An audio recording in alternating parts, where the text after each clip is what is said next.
Cancer healer centre, a new beginning. Satish उर्फ खोक्या भोसलेच्या घराची काल रात्री अज्ञातांकडून जाळपोळ, 15 ते 20 जणांनी मारहाण केल्याचा खोक्याच्या कुटुंबियांचा आरोप।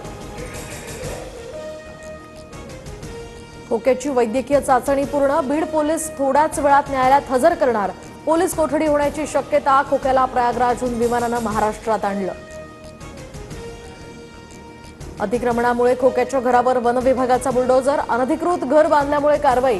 शिरूर कासारपासून काहीच अंतरावर हे घर होतं। दरम्यान यापूर्वी घराच्या झाडाझडतीत वाळलेल्या प्राण्यांचं मांस आणि कातडे जप्त। खोक्या असो वा बोक्या, कुणालाही सोडणार नाही, सगळ्यांना ठोकणार, गृहमंत्री देवेंद्र फडणवीसांचा इशारा। तर सतीश भोसलेच्या घरावर कारवाईनंतर पहिली प्रतिक्रिया।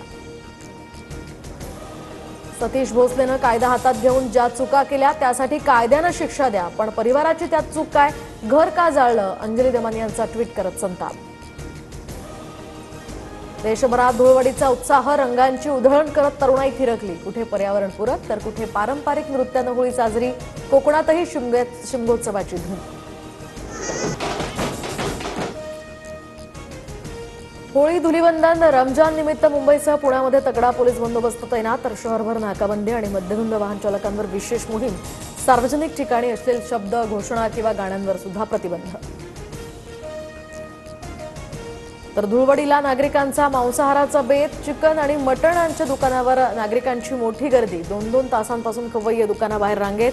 मागणी वाढल्यामुळे आता चिकन आणि मटणाच्या दरातही वाढ।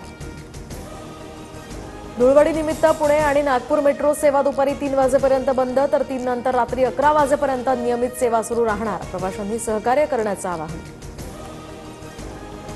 मुंबईत सलग दुसऱ्या आठवड्यात प्रदूषणाचा विळखा, शहरातील वातावरण सध्या धुरकट, इमारतींवर सुद्धा धूळ साचली। तर नागपूरसह विदर्भात आज उष्णतेच्या लाटेचा इशारा। अकोला, यवतमाळ, चंद्रपूर, अमरावतीमध्ये तापमानात वाढ।